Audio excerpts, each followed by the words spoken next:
Hola amigos, estamos enlazados desde España con don Pablo de Hohenlohe.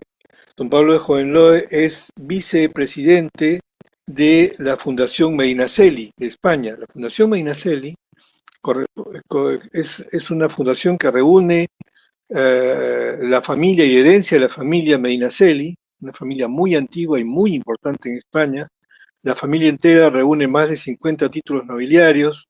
Es una familia que procede del rey Alfonso X el Sabio, desde el siglo XIII, y que tiene una cantidad de propiedades muy grandes y que tiene entre ellas cuatro de los monumentos más emblemáticos del país. Una de ellas es la Casa de Pilatos, donde me parece está la sede principal de la Fundación Medinaceli, que dirige don Ignacio Medina y Fernández de Córdoba, el duque de Segorbe. Buenas noches, don Pablo. Gracias por darnos un tiempo para esta entrevista. Buenas noches, encantado. Gracias. Estábamos hablando sobre la Casa de Pilatos, ¿no es cierto? Es uno de los atractivos turísticos principales de Sevilla. Es una hermosa casa completamente llena de azulejos. El estilo es mudéjar, tengo entendido. Y además tiene unas esculturas de mármol impresionantes. Eh, y le comentaba que acá en Lima también hay una casa de Pilatos, ¿no es cierto? Y que dicen que se llama así, es lo que me he enterado, que le dicen así la casa de Pilatos a la casa de Lima. Es una casa también muy antigua que está en el centro de la ciudad, que se llama así porque tiene un patio. El patio principal tiene un parecido, tiene un aire al patio de la casa de Pilatos de Sevilla. Pues no sabría decirle, sabía que había una casa que se llama Casa Pilatos en Lima. No sabría decirle si el nombre es por el parecido que tiene con la Casa Pilatos de Sevilla, porque no conozco. En cualquier caso, la Casa Pilatos de Sevilla es un estilo muy peculiar porque tiene muchos estilos. Es verdad que se le denomina estilo mudéjar, pero mudéjar es una mezcla de estilos. Mudéjar es un estilo que se creó tras la salida de los musulmanes de España. Entonces se creó una mezcla de arte cristiano mezclado con el arte islámico, e incluso con el arte que existía antes. O sea, que es una mezcla. En Pilatos, la Pilatos nuestra, hay elementos góticos, elementos renacentistas italianos, españoles, hay elementos moriscos, hay elementos árabes. Por lo tanto, es una mezcla de estilos muy peculiar y también de elementos clásicos romanos, ¿no? Toda la estatuaria, la colección de estatuas que fue en su día pues la más importante del mundo, es todo romano y griego clásico. Por lo tanto, es una mezcla de estilos muy peculiar. Pero me voy a meter ahora cuando cuelgue con usted para ver cómo es la Casa Pilatos. Y tiene un Muy, parecido. muy bien. Ahora, yo tengo entendido que... ¿Puede contarnos un poco más sobre la historia de esta casa? Bueno, esta casa la hizo un antepasado nuestro que era no se llamaba virrey, se llamaba adelantado mayor, pero era el que hacía las funciones o el que tenía el poder del rey en la zona, ¿no? En Andalucía. Que hay que acordarse que Andalucía y Sevilla era una ciudad importantísima porque ahí llegaba todo el oro. eh, de América y ahí se distribuía por toda Europa. Entonces Sevilla era un puerto importantísimo. Y entonces el adelantado mayor de Andalucía, que era la familia Enríquez,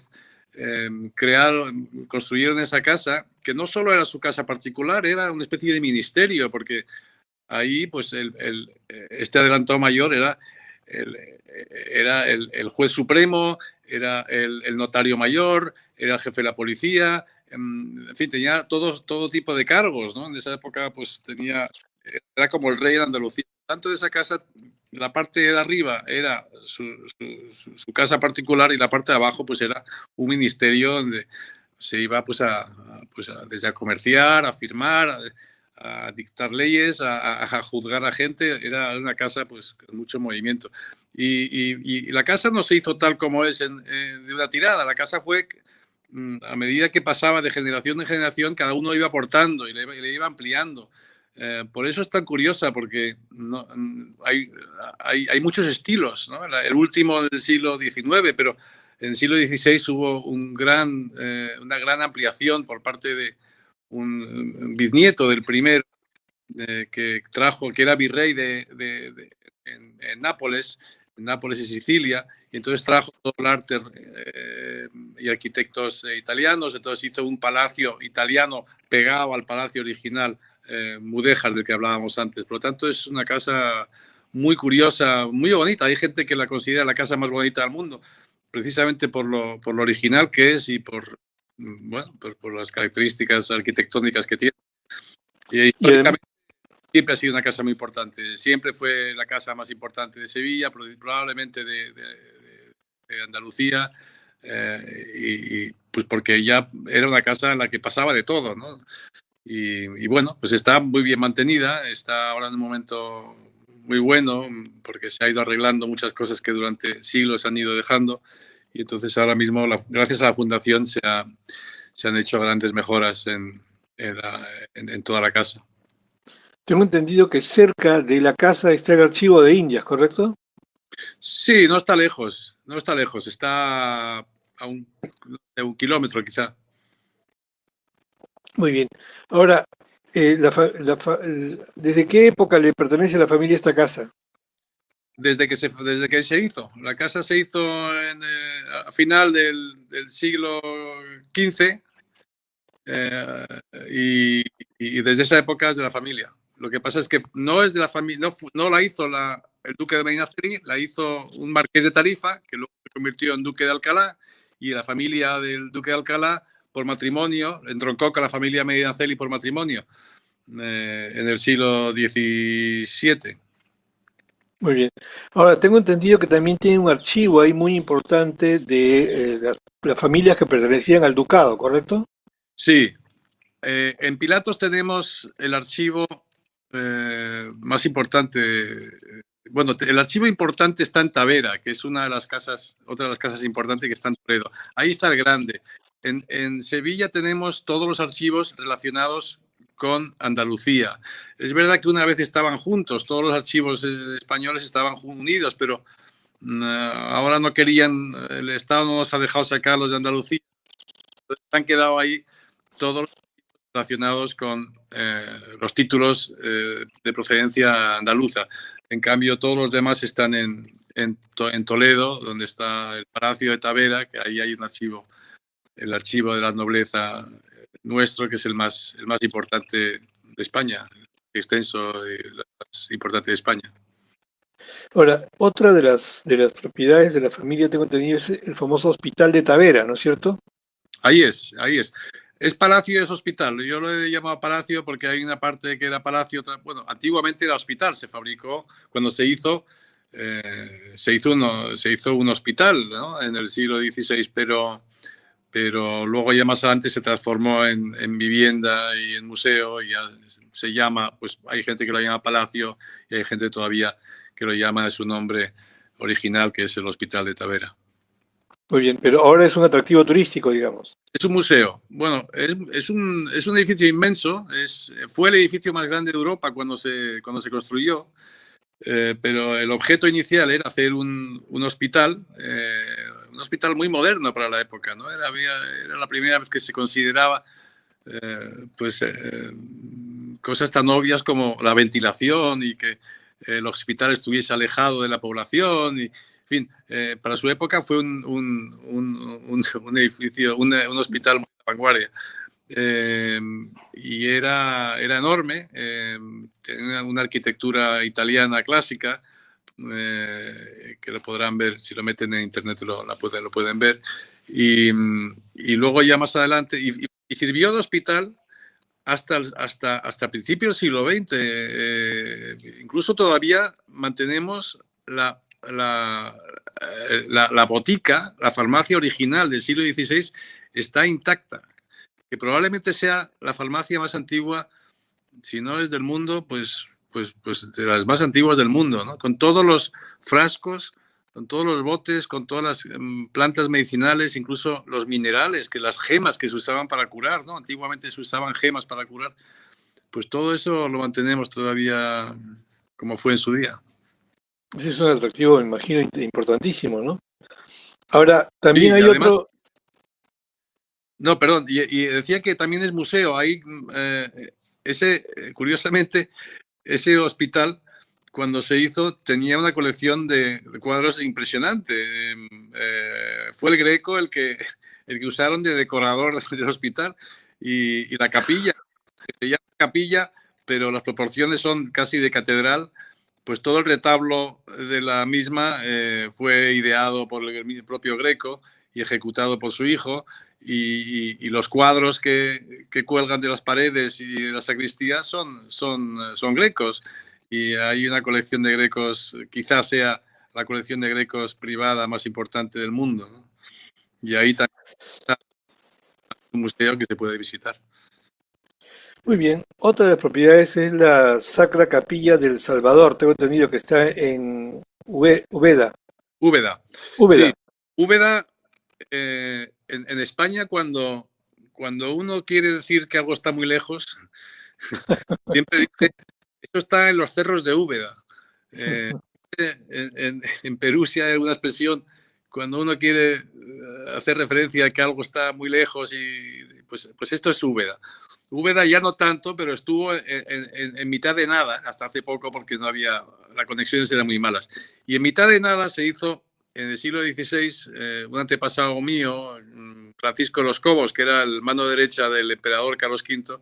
Él era de ahí, originalmente era de ahí. Y entonces él quiso que le enterrasen ahí.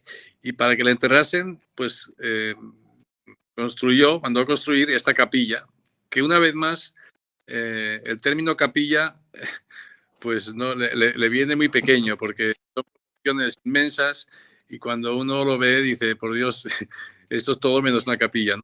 Esa capilla, pues es junto a lo que hay alrededor, el palacio también de los Cobos y toda la arquitectura que hay, edificios alrededor, pues es un estilo puramente renacentista italiano. Entonces es curioso cómo en mitad de Andalucía, que es una zona, pues en esa época muy desértica, solo había olivos, pues que uno encontrase esta ciudad italiana, pues era curioso, ¿no? Y sigue siendo, ahora mismo es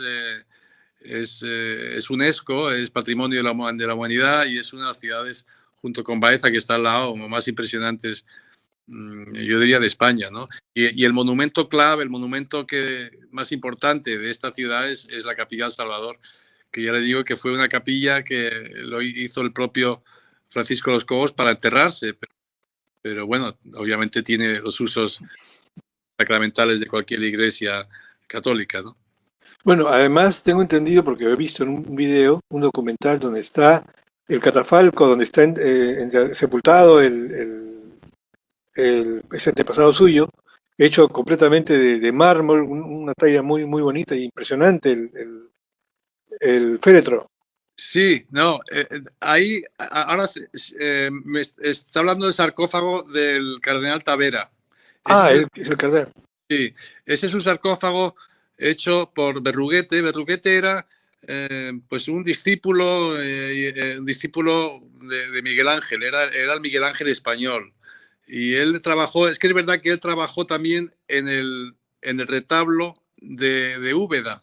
En el retablo de la capilla de Úbeda estaba hecho por Berruguete, pero este mismo Berruguete fue el que hizo el sarcófago del cardenal Tavera, que está en el Hospital Tavera. Muy bien. Me parece que nos hemos olvidado de una, que es Paso de Oca, ¿no es cierto? Sí, pazo es un término incorrecto. Pazo es un término que se aplicó recientemente, hace quizá 20 años, para unificar todas las casas así importantes de esta zona de España que se llama Galicia. Pero en Galicia existían las casas rurales importantes, las familias, bueno, familias con dinero y familias antiguas que tenían pazos, pero había algunos palacios, y palacio es una palabra gallega también. Lo que pasa es que, pues no sé si por incultura o por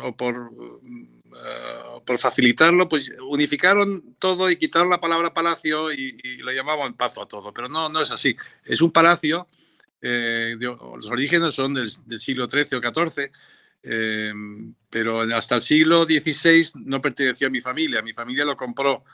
Se lo compró al rey a Felipe II y transformó una fortaleza medieval, bueno, pues puramente de defensa militar, lo convirtió en palacio habitable y eso se hizo en el 16 y sobre todo en el 18, ¿no? El 18 ya los capillas y los ampliaron jardines y se convirtió en lo que es ahora, que es pues sin duda un edificio importantísimo, el más importante de los palacios privados de Galicia y probablemente de todo el norte de España.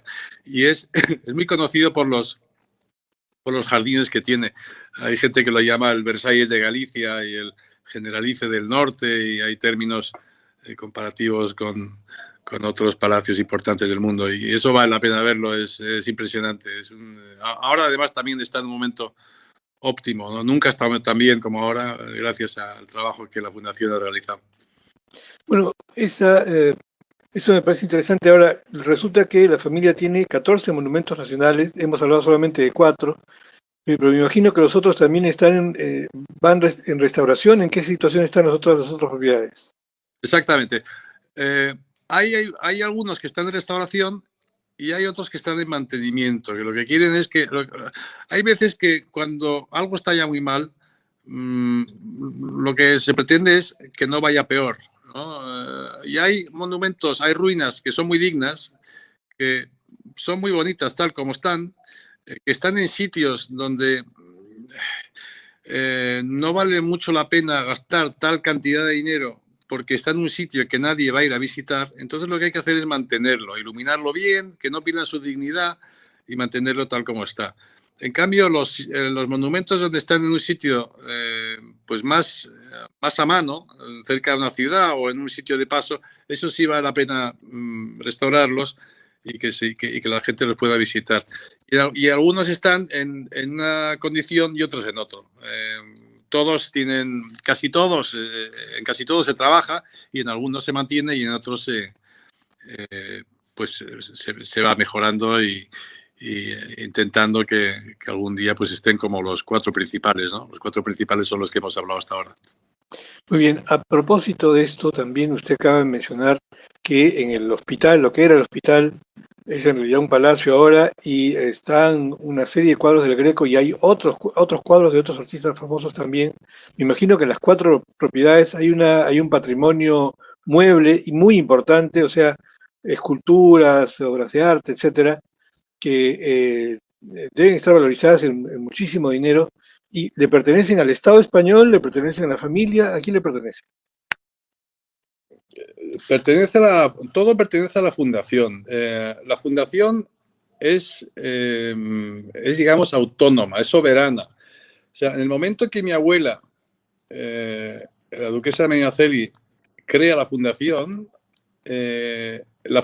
se hace cargo de todo, el patrimonio mueble e inmueble, y desde ese momento la familia puede ser miembro del patronato, pero la propia propiedad de todo es la misma fundación.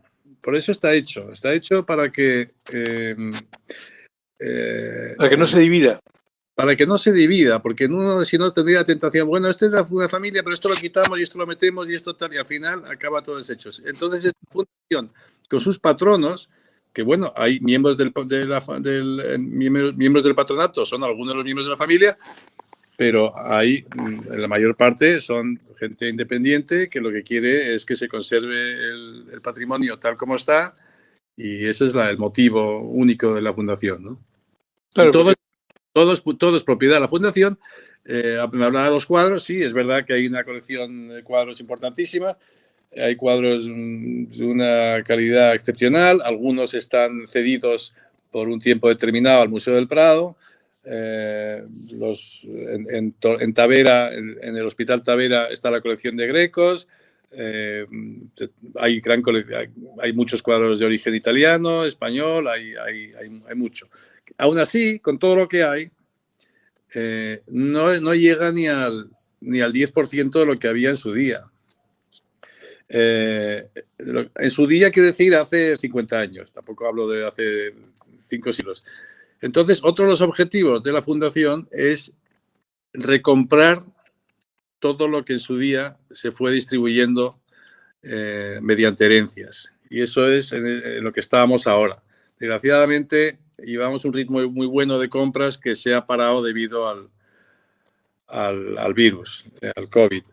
Pero era un momento que el flujo de turistas era muy, muy bueno, por lo tanto los ingresos eran muy buenos, teníamos un superávit, perdón, y con ese superávit se estaban comprando cuadros bueno, que fueron de la familia, que los actuales dueños se estaban vendiendo y bueno, pues la fundación los estaba recomprando.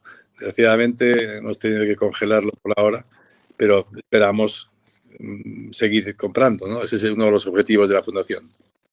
Bueno, a propósito de eso, España pues es uno de los países del mundo que tiene donde el turismo es una de las principales fuentes de ingreso y además es un turismo muy especial porque es un turismo cultural, digamos, ¿no? Van para conocer su historia, casualmente para recorrer la historia y por eso es que es tan importante estas propiedades y el rescate de estas propiedades. Yo recuerdo que vi un documental sobre su tío, don Ignacio Medina, que rescató una serie de casas de las que estábamos hablando antes, las casas de la judería que llaman, ¿no? Que llaman ahí en Sevilla. Eso es, sí, ese es un buen ejemplo. Aunque eso no pertenece a la fundación solo tiene activos que han sido propiedad alguna vez, fueron activos de propiedad de la casa de Medinaceli. Estas no, las casas de la judería son casas que pertenecen a este barrio, el barrio de la judería, que estaban en mal estado, que estaban viejas, que la gente pues en los años 80 y 90 no quería gastarse dinero en restaurarlas y que poco a poco los iban tirando. Y él, pues, antes de que las tirasen, las fue comprando. Las fue comprando, algunas a todas para arreglarlas y revenderlas. Y como coincidía con la famosa Expo 92 que hubo en Sevilla, pues pensó hacer un hotelito. Hizo un hotel pequeño que luego fue ampliando y ahora creo que son 48 casas las que tiene y ha formado el hotel de las casas de la judería, que es un hotel muy curioso, que es una especie de laberinto de callejones y patios y jardines, incluso subterráneos, que están todos conectados por abajo. Pues único en el mundo. Eso vale la pena, si no quedarse ahí, por lo menos ir a verlo porque es fascinante pues el laberinto que hay ahí. Claro, y se llama de la judería porque esa era una zona, un barrio donde vivían judíos, ¿no es cierto? Exacto, exacto. Y yo no sé si lo hace a propósito mi tío, pero tiene varios de estos, tiene varios hoteles, proyectos en España y todos coinciden, quizás porque fueron barrios muy bonitos, pero los hoteles que él abrió, todos coinciden en el barrio que antiguamente fue la judería, antes del siglo XV. Y se compró una casa en Italia y resulta que también estaba en el barrio de la judería de Venecia. Creo que es casualidad, no creo que lo haga a propósito. Ahora, otra me imagino que del patrimonio de la familia deben ser las joyas, deben tener una colección de joyas también muy importante. Pues había. La verdad es que le decía que la colección de cuadros ahora no llega al 10% de lo que había. Eso hay que aplicarlo a todo. Mi bisabuelo se casó 2 veces y eso que suele pasar en muchas familias nos pasó a nosotros, que a los hijos de la primera mujer les dejó muchos castillos en ruinas y muchos títulos y el dinero lo dejó para el segundo matrimonio. Entonces, pues ahí fue gran parte del patrimonio de la casa Medinaceli, se dividió de esa manera. Bueno, unas propiedades tan antiguas y una familia que tiene tantísimos siglos, tiene que haber pasado pues por distintos momentos, unos de mucha prosperidad y otros de no tanta prosperidad, y momentos difíciles. Por ejemplo, yo he visto también en un documental sobre la Guerra Civil Española cómo afectó a algunas de las propiedades muy severamente, ¿no? Sí, justamente quizá la historia más famosa fue en la Capilla del Salvador, en Úbeda. La Capilla del Salvador fue tomada por los republicanos, que obviamente no les gustaban mucho las figuras religiosas, y entonces todas las figuras religiosas, todos los símbolos religiosos lo quemaron, lo rompieron, y había obras de arte impresionantes. Y una de ellas, una estatua de un niño se calcula que tenía 8 años, un niño pastor, que estaba roto en 1000 pedazos, pues mi tío bisabuelo, los reunió y los metió en una caja de madera, convencido de que esa estatua era de muy buena calidad, como lo era todo, pero dijo, bueno, hoy en día no se puede restaurar, pero quizá en el futuro pues se puede hacer algo. Y tuvo gran visión, porque esa misma caja, con trozos de piedra que se había encontrado ahí, que no eran de la estatua, sino con trozos de piedra del suelo roto o lo que sea, pues lo llevó, mi tío Luque Segorbe lo llevó a Italia para ver si se podía restaurar. Para hacer la historia corta, esto tardó muchos años porque no había información, luego ya aparecieron fotografías, se pudo restaurar, y resultó ser una estatua de Miguel Ángel que se había perdido en el siglo XVI. Lamentablemente, no han aparecido todas las piezas que forman la estatua. Entonces, las piezas del niño que faltan están reemplazadas por un material, está hecho en nylon, con imán, están pegados con imán, porque están convencidos que tarde o temprano van a aparecer las piezas que faltan. Igual que apareció una parte de una cabeza, la parte de la cabeza del niño apareció en la notaría, creo que de un notario en Granada, pues se cree que las otras piezas están por ahí guardadas en alguna casa o en varias. Y entonces, pues lo curioso es eso, ¿no? Que hablaba de los daños que causó la guerra. Pues sí, esta causó muchísimos daños, quizá en esta capilla donde más, pero lo bonito de la historia es que bueno, se ha renacido esta estatua que fue destruida durante la guerra, y bueno, pues es un símbolo, ¿no?, de esperanza, y bueno, es una historia bonita. Otro de los objetos que vi también en un documental sobre las propiedades de la familia de la Fundación Medinaceli es un Cristo que me parece que tiene un mecanismo automático que sale, está como una especie de urna, digamos, ¿no? Sí, es complicado de explicar porque Sí. se llama tabernáculo, es un término que yo nunca había oído antes. Es una especie de urna hecha de madera policromada, que tiene una base giratoria, y en el centro hay la única figura que se atribuye 100% al Greco, que es la figura de Jesucristo, que va dentro de esta urna, de este tabernáculo de madera. Y debajo tenía un mecanismo parecido al mecanismo de un reloj. Lo digo para que tenga una idea de cómo puede ser, ¿no? Es un mecanismo de piezas, obviamente hechas en madera, con engranajes, que se giraba y hacía que este Cristo se elevase un poquito, pues haciendo el efecto del renacimiento, ¿no? El Cristo renacido. Y obviamente esto no fue la guerra civil, fue anterior, fue en las guerras napoleónicas, que también causaron muchísimo daño, quizá más, donde se destruyó todo este mecanismo, y que llevamos años intentando descifrar a ver de qué manera se puede recuperar, pero no tenemos información. Y este trabajo que hizo el Greco fue el trabajo por el que más cobró en toda su vida. Cobró más por este tabernáculo, de lo complejo que sería el mecanismo, cobró más que cualquiera de los cuadros que tiene de tamaños de 4 o 5 metros de altura. Estamos hablando de qué siglo más o menos, de qué año. No, es del siglo XVI, pero fue en los documentos que tenemos toda la documentación de la construcción del hospital, incluso de la fabricación de cada mueble y del sepulcro, así como de los cuadros. Hace referencia a este tabernáculo y explica, subraya, que es el trabajo más caro realizado por el Greco, o por el que más dinero había cobrado. Bueno, yo he escuchado además de que en esta época era más o menos frecuente, digamos, entre algunos contados artistas del mundo de crear estos autómatas, ¿no es cierto? Una especie de mecanismos muy complejos de lo que vendría a ser el precedente de los actuales robots, ¿no es cierto? Pero claro, con la tecnología de la época.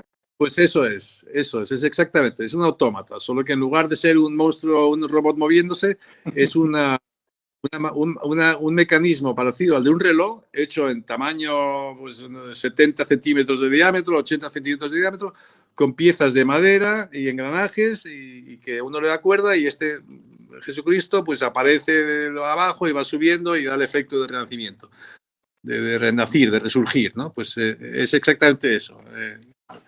Pero ya digo que nada, hay poquísimas piezas, falta casi todo, entonces no tenemos manera.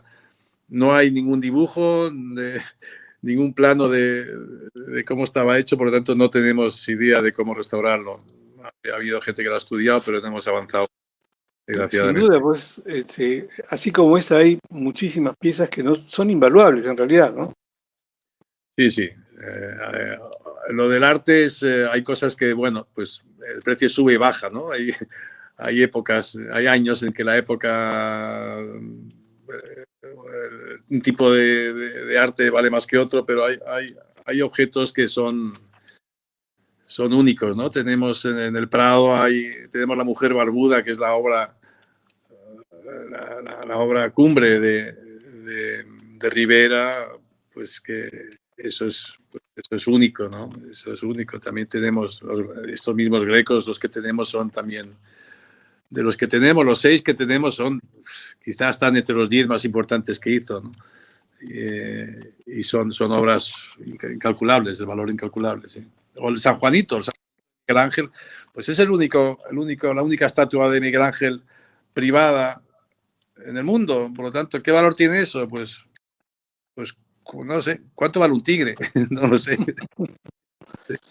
Por cierto, también creo que hay una figura de un Pilatos niño, ¿correcto? ¿De un Pilatos niño? No. ¿No? No, yo San creo Juan que Bautista, pero San Juan Bautista niño. esa es la estatua de Miguel Ángel. Ah, ese era el de Miguel Ángel. Sí, la estatua representa a San Juan Bautista con aproximadamente 8 años. Y esa es la estatua que estaba en la Capilla del Salvador, que fue decapitada y destrozada y que se ha restaurado y que faltan algunas piezas que esperamos encontrar algún día. Me imagino que... Ahora, ¿cómo es el trabajo cotidiano de ustedes en este trabajo en la restauración, en la puesta en valor de todas estas propiedades? Bueno, hay un equipo de restauradores que están, obviamente, no ahora, desgraciadamente, con todo esto se ha tenido que parar la maquinaria, pero los restauradores están, pues, todo el día. No hay horas suficientes para trabajar, para acabar el trabajo de las casas, porque hay tanto que hacer. Ya le digo que si tuviésemos 10 veces más de gente, tampoco que acabaríamos nunca de todo el trabajo que hay. Porque también uno decide a qué le da prioridad. Por lo tanto, sí, vamos a acabar lo que hemos empezado, pero, pero hay mucho en la cola. O sea, hay muchas casas y otras casas que no están ahora mismo en manos de la fundación, pero que la idea es que en el futuro, pues igual que todo el contenido, pues vuelva a la fundación, ¿no? Mi abuela heredó una serie de casas, pero había muchas más. Por lo tanto, es un trabajo infinito el que hay. Bueno, es que cuando se habla de patrimonio mueble, o perdón, inmueble, el trabajo es doble. Primero restauración, pero luego conservación. Y la conservación es algo que tiene que ser permanente, digamos, ¿no es cierto? Permanente. Y luego hemos tenido mala suerte, porque hay trabajos que se hacen cada 500 años, porque la parte de las casas tienen 500 años. Entonces, nos ha tocado las vigas, los tejados, que se hace una vez cada 500 años. Pues nos ha tocado a nosotros. Eh, ya una vez cambiados, que es un dinero enorme, y además es un trabajo que no luce mucho porque uno no ve el cambio, porque lo que cambia son vigas que están escondidas o el tejado que lo ven los pájaros. Entonces, son trabajos poco satisfactorios, entonces mucho más agradecido hacer un jardín, que enseguida ves el resultado y la gente enseguida te aplaude. Y dice, qué bien te has gastado el dinero. Pero cuando dices, no, me he gastado 100 veces más de dinero para algo que no se ve, pero que era muy necesario, porque si no hay tejado, pues no hay nada. Pues sí, entonces hemos hecho ese trabajo de cambiar vigas, cambiar tejados y a la vez también el mantenimiento para que no se vayan cayendo otras cosas, ¿no? Porque los materiales que se usaban, pues en muchos casos era adobe, que hay que estar arreglando los suelos, las paredes. Es un trabajo continuo, sí. Y me imagino que también debe haber todo un equipo de gente trabajando en el mantenimiento de las piezas, de las obras de arte, de los cuadros. Sí, tenemos restauradores propios y también tenemos ayuda. Ayuda, no, no es propia, no es la palabra correcta. Tenemos intercambios con el Museo del Prado. El Museo del Prado tiene algunos cuadros de la Fundación y a cambio, en ocasiones, nos ayudan a restaurar cuadros o nos ayudan a restaurar artesonados o piezas.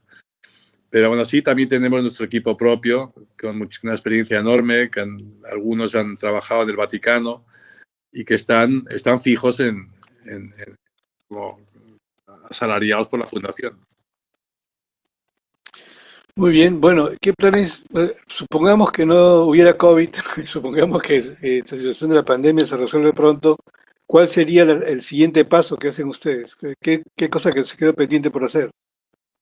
Ahora estábamos, antes de que existiese el maldito COVID, estábamos terminando una restauración importante en un palacio de Santander, en el norte de España, que había estado dejado por más de 100 años y ahora, bueno, pues le han cambiado los tejados, todas las vigas y le han hecho un trabajo importante. Y ese es el que queríamos terminar lo antes posible porque vamos a ver si conseguimos hacer un hotelito, un hotel ahí, es una zona bastante turística y podría ser bueno hacer un hotel ahí.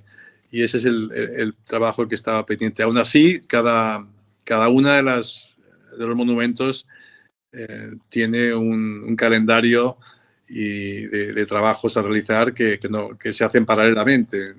Hay trabajos más importantes que otros que requieren de más gente y de más dinero, pero el trabajo, como decía antes, de mantenimiento está siempre ahí, con COVID o sin COVID. Ese aún así hay que mantenerlo porque es más caro luego rehacer algo que gastarse un poquito en mantenerlo.